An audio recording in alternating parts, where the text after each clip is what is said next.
It was a very difficult book. It took me 8 years to write it. Every now and again, I couldn't face it anymore. I just put it aside. It took this kind of idea of if there was a global woman, where in her life cycle would violence occur?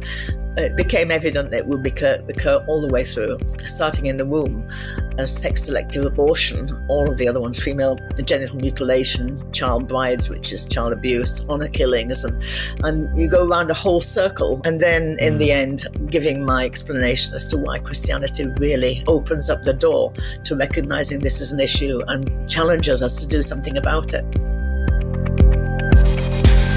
Welcome, everybody. This is Simon Gilbo with Inspired. It's great to be back with another fantastic guest. If you're new to us, Inspired is all about meeting friends of mine and acquaintances from different walks of life who've done beautiful, crazy, interesting, stirring, inspiring stuff. All sorts of crazily different, varied journeys. And we're relentlessly bombarded by negativity in the press and bad news and stuff that induces fear and anxiety. And Inspired changes that, comes completely against that. And I've got no doubt that this week you're going to be very inspired because we've got with us the wonderful one and only Elaine Storkey. Welcome, Elaine. Thank you. So good to have you. So Elaine, how to describe her? I mean, English philosopher, sociologist, theologian. She's known for her lecturing, writing, broadcasting. Our paths first crossed, Elaine, I was trying to remember, I was guessing about 10 years ago, and I can't remember whether it's at New Horizon or Summer Madness, some conference in Northern Ireland. And you'd been doing a slot on feminism, and maybe it had been some sort of debate or something. But what I remember it was interesting was that the younger lady who was on the sort of the other side, if you like, and it wasn't a polemic thing, but it was certainly, different sides of the debate. And you ended up helping her argue her case better and then sort of refuting it. It was like, poor lady, because she didn't quite realise what a massive brain she was up against. Anyway, I mean, people know you for all sorts of different stuff, and it's a real pleasure to have you on it. So let's just kick off. I don't know much about your early life. Can you give us a picture of the young Elaine? Yes, well, I was born in Yorkshire to parents who, at the end of the last war, my father was still in the Navy for quite a few years. So I was effectively brought up by my mother, my grandmother, and her sisters in a very feminine household. And I think it was about before the age of 4, I knew there was one cardinal rule of interaction, and that was that you must never allow anybody to finish a sentence. You had to interrupt them just to show that you were listening. And so my entire childhood was spent interrupting people, asking for clarifications or telling a better story or whatever. And that was a problem when I got married because I kept saying to my husband, "Are you listening to me? Alan, are you listening to me?" And he would reply, "Yes, that's why I'm not talking." And I had to unlearn a lot about communication in my childhood because it was so spontaneous, so immediate, so bustling, so busy, full of both trivia and serious things all mixed in together. It was a wonderful childhood. I really loved it. Although when my father came home, it was a completely different issue. I mean, just having a man around all the time was wonderful, fantastic. And it took me again into a whole dimension of living. And where did Jesus come into the picture? Oh, from the earliest memory I have was believing in God. My mother was an Anglo-Catholic. I remember being in the street and one of our rather kind of caustic neighbours said to me, "But there isn't a God." She was a girl 2 years older than me, and I cried all the way home and said to my mummy, "Is there a God or not?" So of course she is. You don't take any notice of Valerie. She's just this very silly girl. I did take notice, and it was a worry for me for ages and ages. And then I used to pray to God. I used to climb on the roof of the shed at the back of the house and pray. And I used to make up all my own rituals for Good Friday and Easter Sunday and everything. And then when I was 16, I heard the gospel with clarity, I think, for the first time, without all the kind of ritualistic mumbo jumbo and stuff that attaches itself to Christianity and sometimes muddles you up. And then I realized, oh, yes, this is what I believe. And at the heart of everything was a sense of sudden awareness of sin at a different level. I'd always been aware that I was a very naughty girl and got things wrong and didn't think nice things about people. But suddenly I saw the significance of that. and that actually I needed forgiveness, and I needed to know that this was forgiven and wiped out, and I could go forward with a clean start. So that's when I became a very committed Christian, and except for a wobble at university, that's where I've been ever since. And the wobble was very good for me because it took me down through that dark night of the soul. It took me to the edge of the precipice where you look over into the abyss and it's just void, it's just empty. You're knocking on the door of the universe and there's nobody there. And it was a terrifying period. In my second year at university, I was studying philosophy, and one of my professors, who thought it was great fun to feed a Christian to the lions, really went for it, and he just brought everything out. It was actually, I suppose in a way, it was mentally abusive because he really was attacking my faith the whole time. And I went under, and for several weeks, I couldn't think, speak, or anything. I was in a very profound depression. I didn't know what I believed, whether life was worth living, whether there was a God or anything. And it was my loving Christian friends tucking me in. One night, I still remember it very clearly. I just thought, well, they just don't understand. They don't understand what it's like to go through this mental torture and anguish. And they said, you'll be all right. I'm sure you're going to be all right. And I said, please go. And put the light out. And then they didn't put the light out. And I said, please put the light out. And I looked up and they'd gone and the light was not on. But there was light in the room. It was a different sort of light. And I fell asleep. And I think that was the first time I'd slept properly in weeks and weeks. And the next morning I woke up feeling completely different, went to this guy's lecture, heard all the assumptions he'd been making all the way through and thought, oh boy, you haven't got a leg to stand on, and then began to fight back. And it was actually, for me, it was such an important period in my life because I, first of all, understood what it is to go through that doubt that raises questions about everything in life. What is the meaning? What's the purpose? Why are we here? What's it all about? And come with a negative response. But secondly, it gave me great compassion for those people. And thirdly, it gave me the strength of the Christian faith. There isn't much out there that can explain the human predicament, who we are, what life is about. And actually, when you think about it in the Christian narrative, it falls into place in an extraordinary way. So that's my early life. Yeah, no, that's great. It's interesting, isn't it? You go through really hard times and you hopefully can genuinely say thank you for that horrible person who made it so miserable for me. Yes, I think so. And sometimes you can't. And it's when you can't do that, when it comes back. I mean, there have been other periods in my life where that's not been possible, where the awfulness has continued because other people have been affected and it's destroyed their lives in one way or another. Yeah. Then I'm not sure what you do about that. You carry on praying. You meet with other people. You talk about the pain together. You try to help them through it. And I think sooner or later, in my experience, it does lift.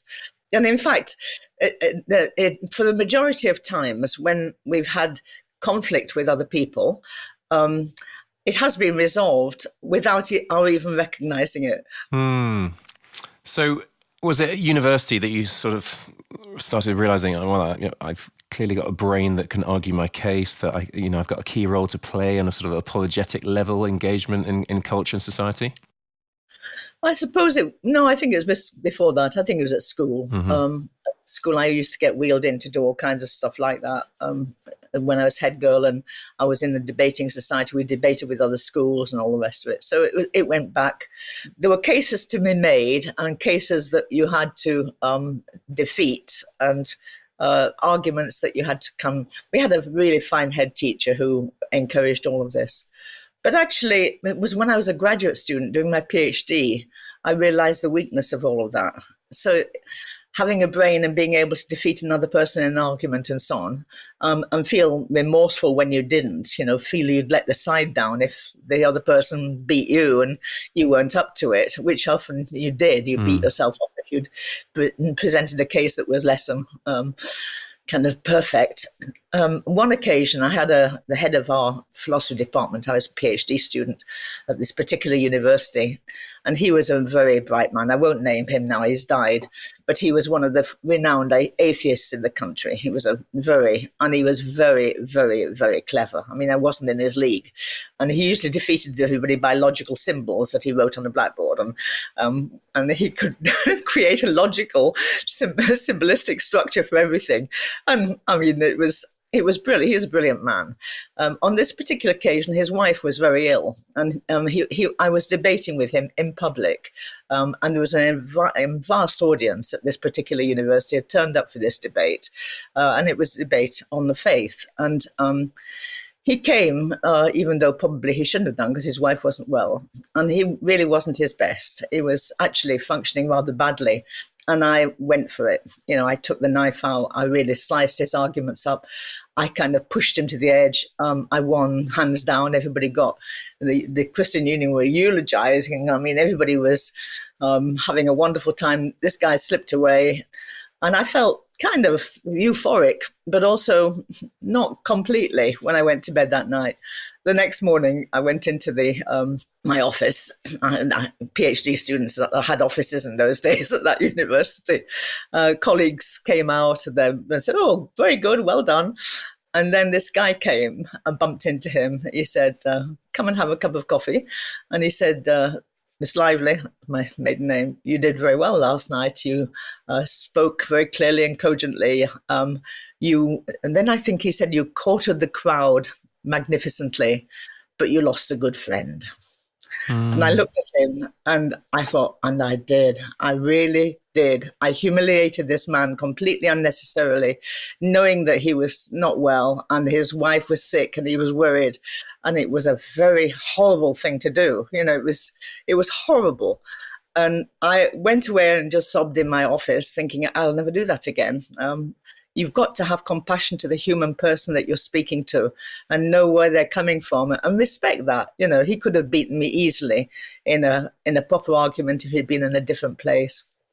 But anyway, we picked up the bits and we did carry on having a reasonable relationship. But that taught me a lesson that I needed to hear, that you don't go for the jugular. You always actually respect the other person and give them space to fail if necessary, and don't kind of triumph over their weaknesses.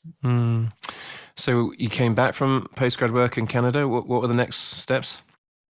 Well, postgrad work was my master's degree in Canada, and then I came to university in the UK to do a doctoral degree, and then I went off to lecture at Oxford to teach. I was in an Oxford college, and then I got married, and then we went up to Stirling, where Alan was a founder member of the sociology department at Stirling, because the university was very new. Then we came back to England and had children. Okay, well, that's a big stint with a lot to cover. Key moments, key reflections from that time? Oh, there were too many, actually, Simon. I mean, they just pour out of you.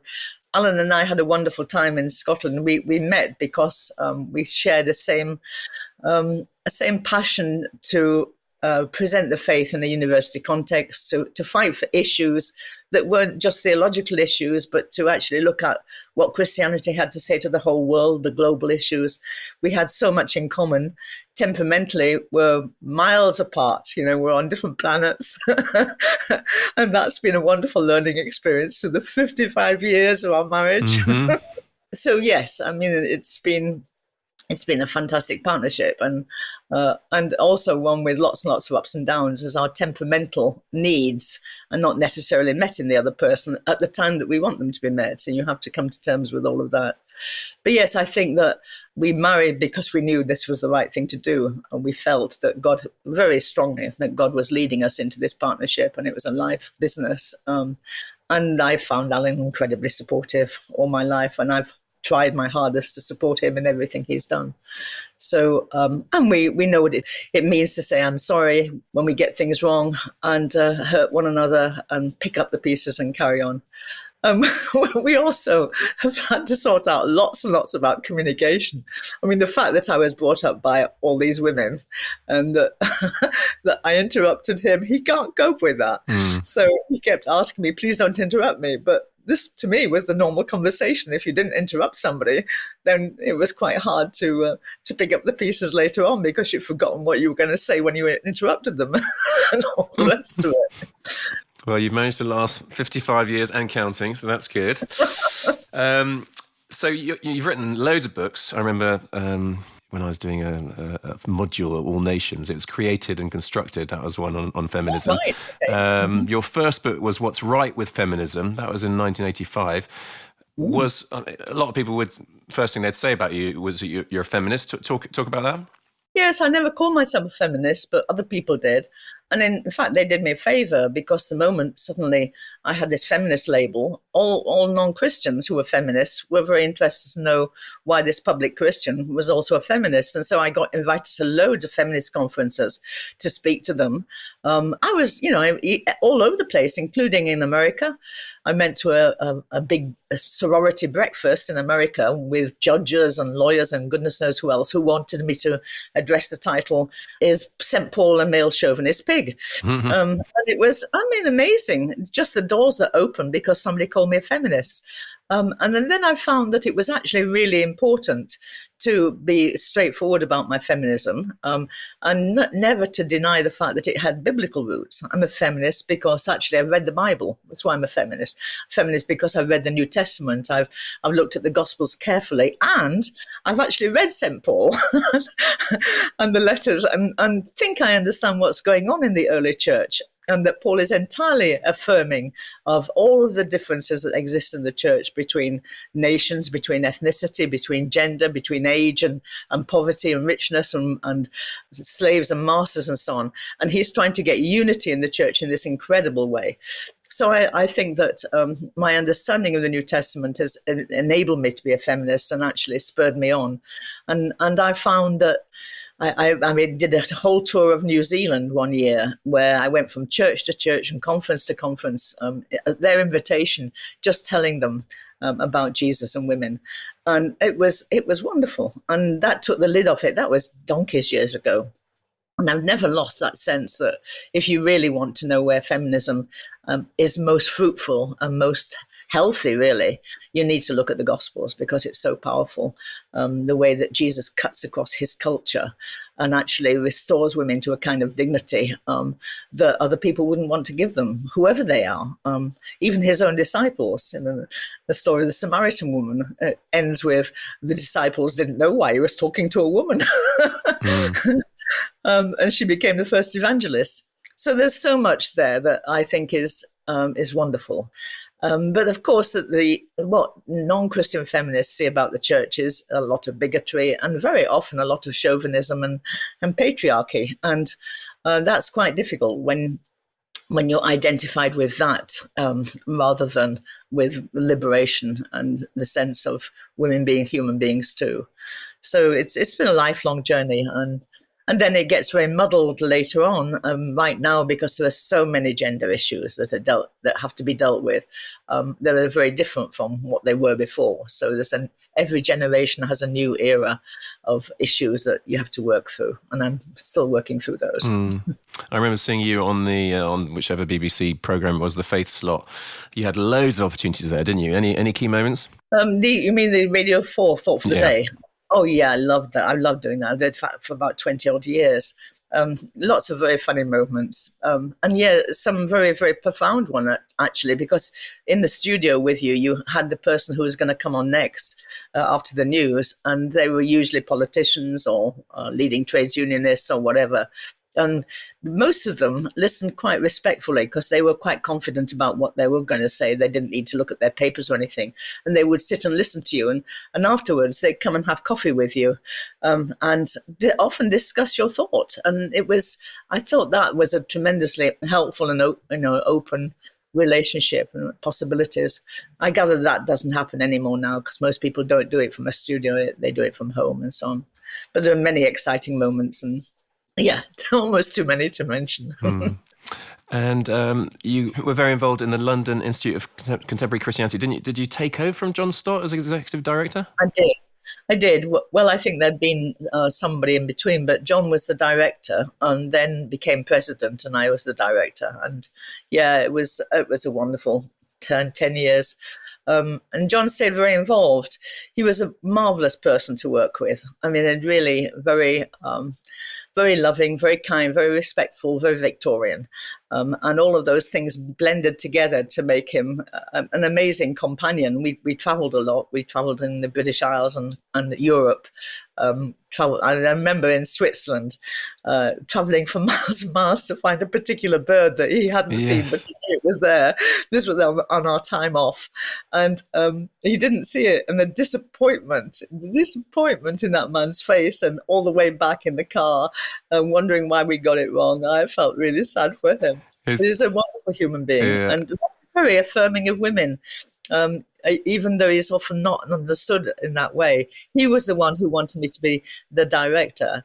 And in every way, he just made it possible for me to really fulfill the vision of the Institute. And I couldn't have wanted a more supportive president, really. Yeah, wonderful man. My funny story with John Stott was that I was having a break from Burundi, sort of preempting burnout after 3 years of crazy war years. I'd come back and I was leading community worship on the Wednesday morning. John had come to All Nations Tuesday night. He'd asked if he could give a lecture on his In Pursuit of the Snowy Owl, because his passion apart from Jesus was birds, ornithology. And so we all went to this lecture packed in there thinking he's going to use sort of analogies of, birds to the Christian faith. None of it. It was just about birds. Anyway, the next morning as I stood up, I said, after last night, my sort of ornithological juices were stirred. And so I did a bit of research. And I wonder if anyone can say which is the most common owl in England. So people called out barn owl, was it the tawny owl? And I said, no, it's the teat. And John at the front row was like, what, a teat's not an owl? I said, the teat owl! And, oh dear, boom, boom, boom. Dad joke. But anyway, he came out to Burundi and he did some great training out with us as well with student ministry. And just what a wonderful, wonderful, gracious man. So any lessons from him? Yes, lots and lots. Well, two in particular. One is that I wrote a book review of a man who'd actually, it was a very unpleasant book about gender, and he was making points that I felt were not possible to make. I mean, he was misusing the text in a whole range of ways. And I'd been asked to review the book, and I read it and got more and more cross the more I read it. So my review slated this book. This was a man known well to John. And actually, John was part of a group that he'd been involved in. The next morning after this book review was published quite widely, I had a phone call from John saying, did I have time to have coffee with him that day? He would love to come round and have a cup of coffee. And I thought, oh dear, something's wrong, because normally he gives me a couple of days' notice. So he came round for coffee and he said, the book review. Ah, yes, the book review. He said, Elaine, my dear, that was hostile. And I said, yes, it was, wasn't it, John? He said, this is not the way to win friends and influence people. There were things that you didn't mention in the book review that you could have mentioned to his advantage. And had you done that and then, gone into the criticism the way you did, it would have been a rounded, a more measured, a more balanced review. And but he said, I think you lost that one. So I agreed. He did. And that John was not afraid of rebuking you and confronting you with what he felt, you'd done wrongly. And I thought that was very interesting. So, yeah, I mean, he was the first to admit when he got things wrong. And I liked that. He admitted his mistakes, apologized, prayed about it together, and then you moved on to the next step. And there were so many things about him that were so gracious and loving. So for you on your journey, I mean, what led you into sort of big platform teaching, preaching, ministry stuff? People just asked me to do it. I mean, I don't think what led me. I just found it was easy to do it. And what was easy was that you felt you were talking to people individually, even if you're on a big platform. You weren't talking to a crowd. You were talking to people, persons who were listening, and you had this strange sense on the platform. That you were there in the crowd with them, immersing together. I can't explain what kind of feeling it was. It was It was very intimate, and a lot of people afterwards would come up and say, "Do you know you were speaking directly to me?" And I would say, "Yes, I know I was," and it was that sense of speaking directly to persons on their own and in their needs, because I think the Holy Spirit takes what you're thinking, gives you a picture of people that you're speaking to in a kind of spiritual picture of their needs, and then gives you the words that you need to have in order to meet those needs. And I found that came quite naturally I believe it was from the Holy Spirit. Very often I go into a room or a tent or something and it was full, and I would have something prepared. And by the time I got to the rostrum, by the time it was my time to talk, I knew that was the wrong thing. And I didn't have to speak. I didn't have to give that talk. I had to give another talk. And again, that came quite easily, that you could switch at the very last minute, because you now sensed something very different that was going on in this big arena that had to be addressed in what you had to say. And that was, to some extent, disabling, because I often prepared a very clever talk, and then you had to jettison that and give a very simple talk, because that was what was needed there, and pick up on things that you had now felt God was speaking to you about. On one occasion, and this wasn't a big platform thing, this was a graduation where I was being given an honorary doctorate. And when I got there, it was really extraordinary, because it was in a massive hall. And this was one of 3 graduations. And the whole department was being closed down. And you felt the emotion, the pain of people in that department, all the lecturers, but also the students. This was the last graduation they would have. And all the rest were kind of joyful because they were going on in their merry way. Anyway, I just absorbed this on my way in, really, and met people and sat down, looked at the program. And then at the end of the program, it said, and Dr. Storkey will then address the entire auditorium on behalf of the graduates. And I said at this, I said, she'll do what? No, nobody mentioned this to me. Nobody. So I said to the person sitting next to me, who's one of the people who had drawn up the program, what does this mean? So she said, 20 minutes at the most, 18 to 20 minutes, that's all. And I thought, 18 to 20 minutes of unscripted talk to, 3,000 people in this auditorium. And I just kind of thought, I can't do this. I think that was the first sense of, I cannot do this. This is a university. This is an academic kind of thing. I cannot suddenly out of thin air produce 20 minutes of unscripted talk. And it was as if God saying, of course you can. You've been doing it all your life. Get on with it. It was amazing. And so I started to really just pray my way through the entire graduation ceremony, picking up all the nuances that were going on, everything that was there. And then by the time I was ready for my talk, I knew what I was going to say. And it was all about this being a moment of eternity. We have moments in our lives that are very significant, and this was one. And then I picked out the motto of the university, which I can't remember what it was now, but it was a Christian motto. And this was an opportunity for us to link in with that motto. And went through what I observed about the pain of the people there, the eulogies of the people there, the life's journey they were on, what was worth living for, what was worth dying for, what was worth studying, and so on. And then kept going back to this motto, drawing it in again. And at the end, pointing out St. Anselm prayed to God, Lord, you've made us for yourself, and our hearts are restless till they find their rest in you. And I'd just been talking about the restlessness of our culture and the restless heart. And when we went out of this place as graduates, did we go out with restless hearts and looking for something to plunge our faith in? And here is what we had. This is what we needed to contest with. So I rounded it off in an evangelistic way and suddenly realized I preached a sermon rather than giving an address. I mean, had I had time, I would have presented a very, very clever address, lots of jokes and all the rest, and it wasn't like that at all. And there was silence, complete silence. I stood up and I thought, what do I do now? So I bowed to the Vice Chancellor and then bowed to the honorary guests and all the people on the platform. And somebody came up with a mace and started escorting me off. Somebody in the auditorium stood up and started to applaud. And the whole auditorium stood up and just applauded. Oh, wow. And I thought, what are they applauding? And it wasn't because I'd given a very brilliant talk. It was because I'd met them, because what I had said, God had met them in their hearts, and I hadn't been afraid of opening up the whole spiritual issue of who they were, who God was, what Jesus did on the cross. That was part of it. The moment of eternity that struck my mind most was Jesus on the cross saying, "It is finished." Yeah. And then, that was a life rounded, and there was victory to follow. I think God was there. God was there in that moment and in that auditorium. So I think it's just, for most Christians, most of us, it's putting ourselves at God's disposal with whatever gifts God's given us, and saying, "Please use me and make sure I do the best I can, and help me to be more use than no use." And I think if that was an epithet for me, I'd rather be useful than not useful. Yeah. Oh, beautiful.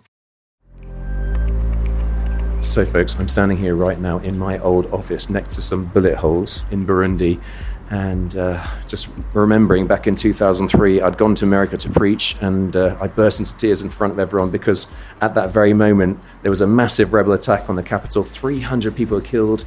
I was trying to find out which of my colleagues were killed. In fact, none of them were, but the neighbor was killed. Of those 300, most of them were 11 to 15-year-old child soldiers. And it's weird being back, but it's also beautiful because now in this building that was wrecked back then, it's a thriving place of ministry. 4 of our partners are working out of it, and their ministries are literally impacting into the hundreds of thousands of people in terms of returning refugees and lifting widows out of poverty and student evangelism and all sorts. And that's what this podcast actually, well, one of the reasons that we've done it is it's under the auspices of Great Lakes Outreach. And if you want to support the work, this is still the hungriest and the poorest country in the world with incredible troops of high caliber who are doing beautiful gospel work. So if you wanted to back us and keep these guys enabled to do beautiful works of grace, then do go to greatlakesOutreach.org/inspired, and a little money goes a very long way out here. Thanks for your consideration. greatlakesOutreach.org/inspired. Now let's get back to the podcast. You were president of Tear Fund for a while. How was that? Yes, about 17 or 18 years. Absolutely wonderful. I really, really loved it. I loved traveling to different parts of the world. I love meeting people, faithful Christians overseas. I mean, the faith of people that we didn't know, what they endured for the sake of the gospel. I mean, it blew me over. It made so much of British Christianity feel shoddy, empty, kind of parochial, one has to say. When you saw the cost of discipleship for some of those folk I was meeting and traveling with, especially in Congo. I remember once in Congo going to an area, there'd been a war on the whole time that we were in Congo. And I was told about this man. I met him, and he was a lovely, very humble brother. I was so excited about meeting the president of Tear Fund. Anyway, he shook my hand warmly and toddled off. And then somebody told me his story. And his story was that he'd been the driver of one of our trucks. Our vans were mine-proof and radio controlled and everything, with state-of-the-art vans. And he was the driver. And then the war had come. Tear Fund had left that area. We didn't have anybody from England living there, but all the indigenous, the Congolese, had closed the compound and moved on to where it was safe because they were being targeted. And he was the last one there with this truck, with this kind of van, and he didn't know what to do. And there were all kinds of choices he could have made. He could have sold it to the militia, the opposing militia. They would have rewarded him. They would have protected him, given him loads of money. He could have sold it to his own army, and they would have done likewise and so on. He could have just left it and run. He could have taken it himself and actually had a ball of a time traveling around with it. But it was Tear Fund's truck, so he buried it. He dug a hole. I mean, literally, it took him days to dig this hole in the compound and then sink the truck into it. I don't know how many people he got to help dig the hole. Sink it and cover it up. So when the marauding militia finally got to this area of the compound, and it took them several weeks to get there, they could find nothing. There was nobody there. Everything was closed up and gone. And it was ages before that area settled down. Then this guy with friends got the thing out, and he drove it to the nearest open Tear Fund compound, which was some 300 miles away, and walked back. And you just think all the risks involved in that, because this man was a man of God. This truck did not belong to him. He was returning it to its rightful owners, and that kind of commitment is so mind blowing, really. Yeah. And you could have forgiven him for doing almost anything else. Yeah, I so often in my time in Africa get humbled by what a lightweight I am as a Western believer compared to them. I think of a guy called Livingston, and he'd marched across the Congo, and I was feeling lonely and a bit discouraged, and he had marched 1,000 miles through the Congo. He had bullet wounds to show where he had been, shot at by militia. He didn't know if his wife and kids were still alive for the last 6 years. And he'd come around to encourage me as I was moaning and wallowing in self-pity. And, I just felt so rebuked by that. But it's the suffering church and the persecuted church overlapping that have so much to bring into the West. I mean, I did quite a few podcasts with a few months ago. We had Timothy Cho on, who was, survived the death camps of North Korea, twice escapee. Those voices are so important for us in the West, aren't they? Yeah, they are. And they're real ordinary people. I mean, when you meet them, they're very ordinary people. And you just think there's an extraordinary power that God gives them in able to survive all of this and carry on loving. I'm writing the biography of Joe and Lynn Lucy. Joe is a Congolese surgeon. Yes, good friends, yeah. Goma. And Lynn I love to bits. And I'm near the end of this. I just need the time to finish. But I didn't know what I was taking on when Lynn and I sat down to write her biography.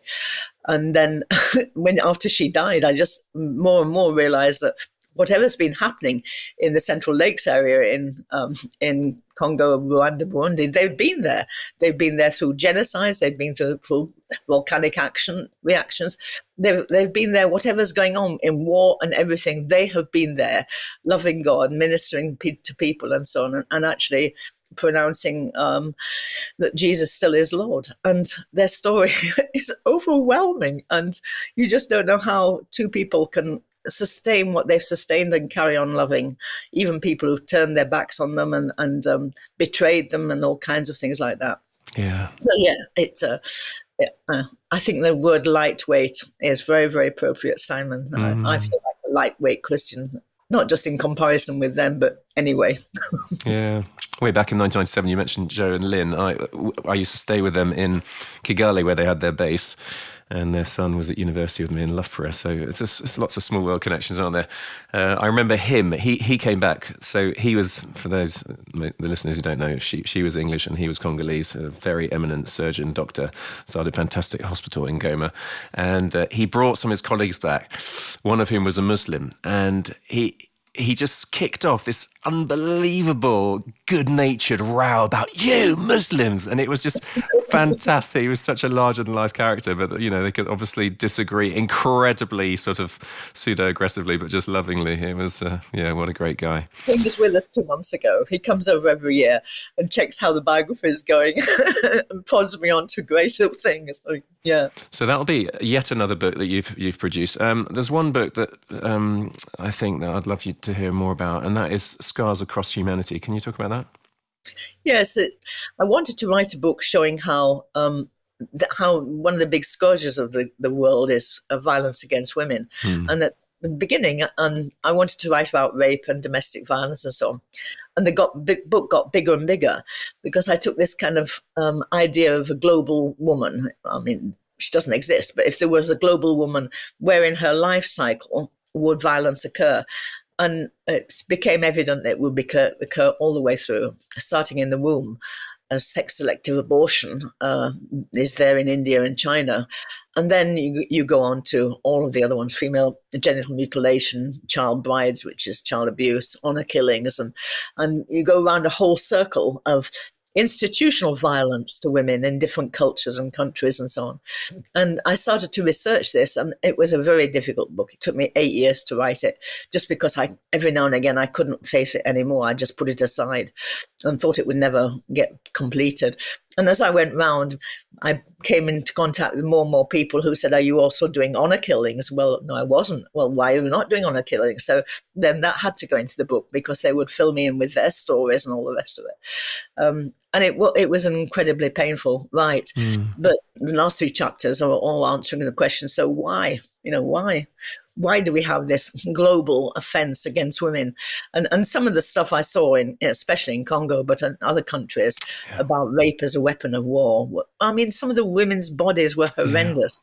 And I ended up arguing with the head of the chief of police and the head of military justice in one area, where they were insisting there's no rape in our area. And I said, look, I'm a woman, I've seen their bodies. And we got into quite a discussion about it.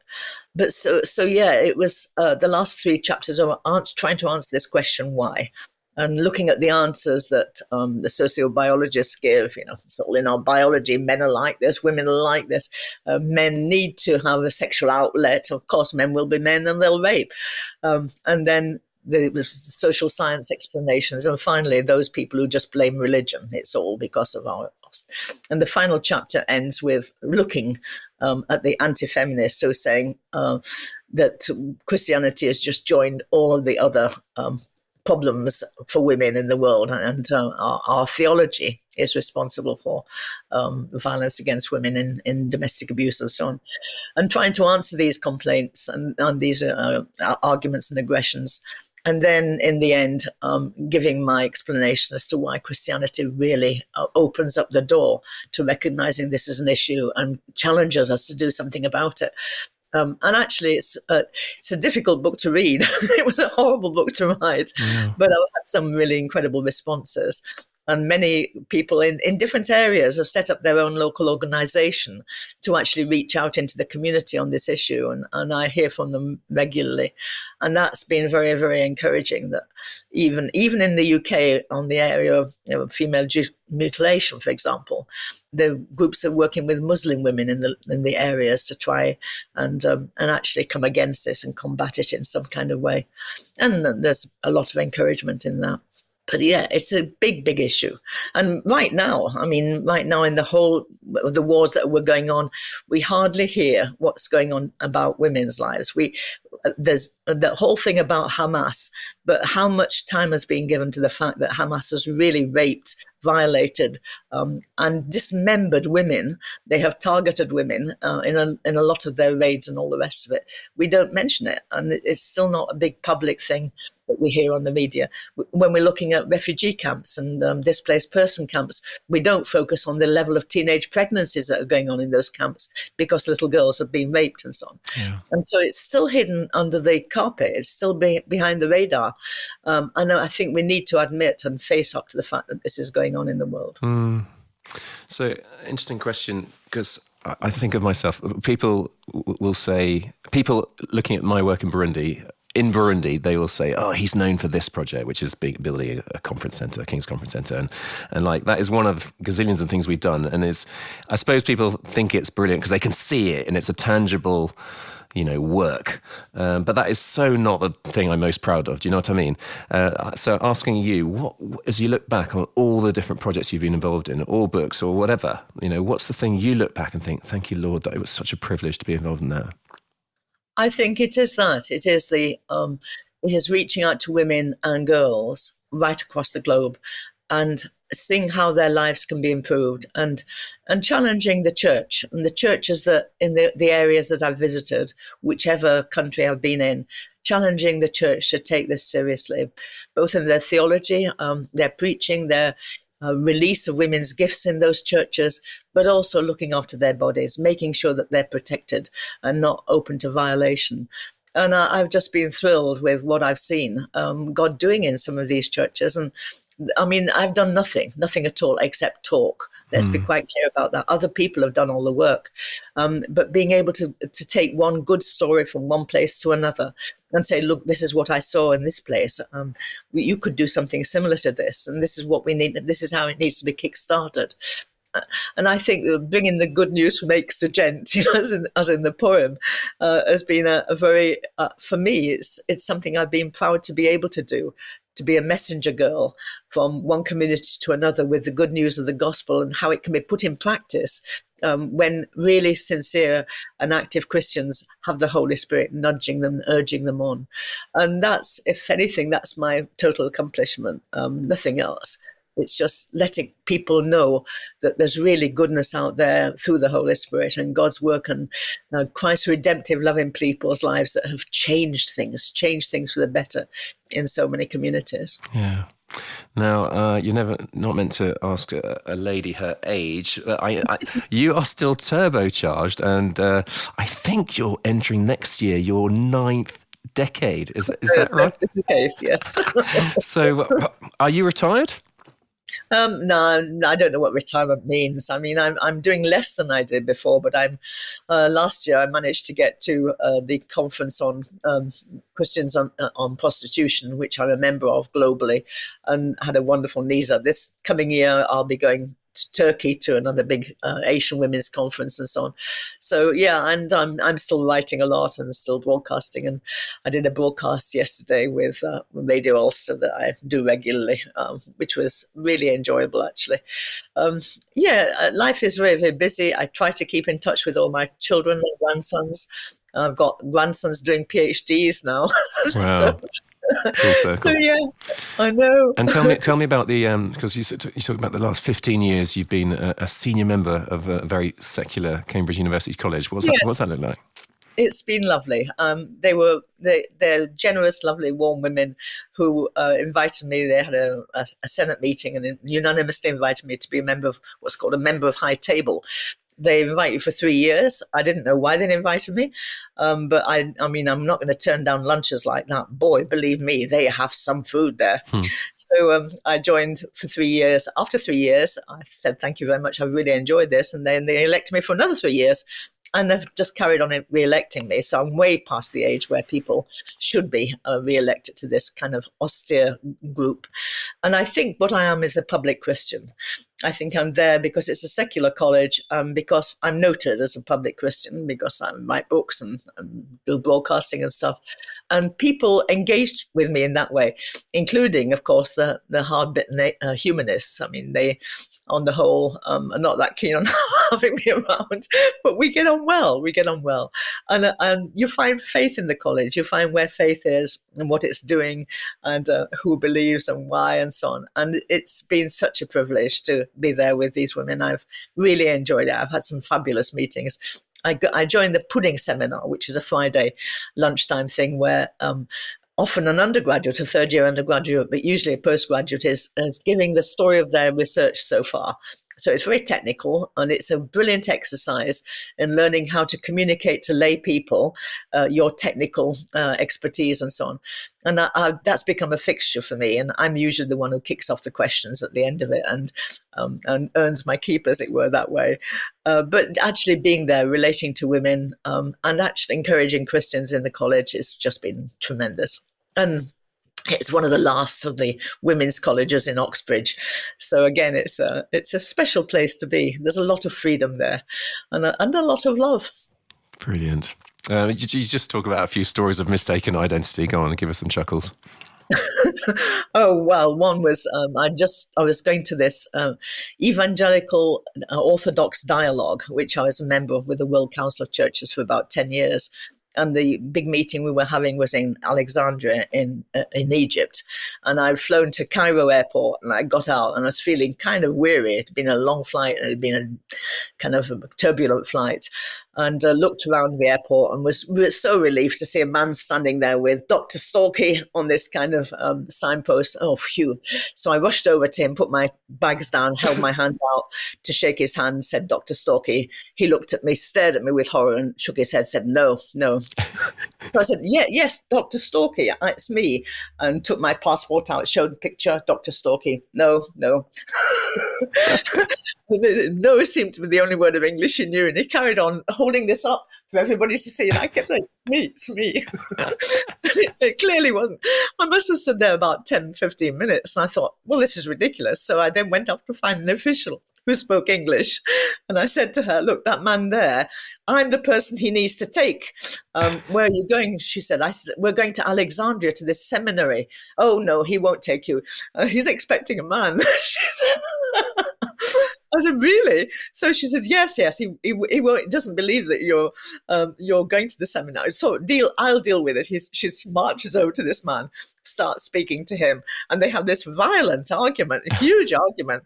And then she kind of stamps her foot and points to something over there and points to him. And then he immediately picks up my bags and throws them in the van and drives like a maniac all the way to Alexandria.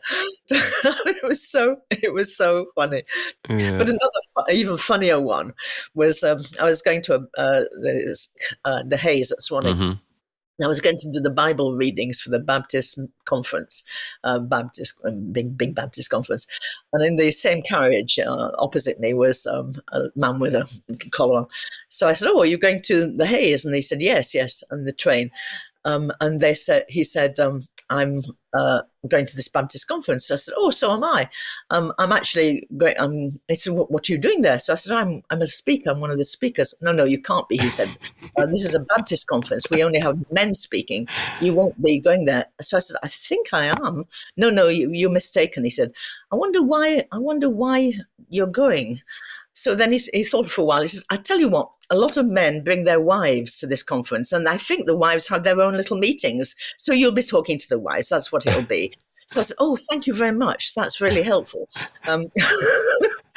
I'll remember that.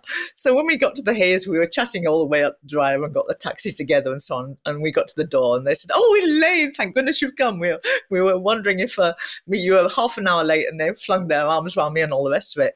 And these were the women, so that was fine. But they actually happened to be secretaries of the conference. Anyway, I gave the Bible readings and all the rest of it. And I told this story about this guy in this train and so on. And everybody laughed like mad, but you could see the kind of anxiety on some of these guys' faces because they all thought, well, that could have been me, you know. Yeah. Anyway, at the end, this guy came up and apologized. I'm terribly sorry. I was mistaken identity and so on.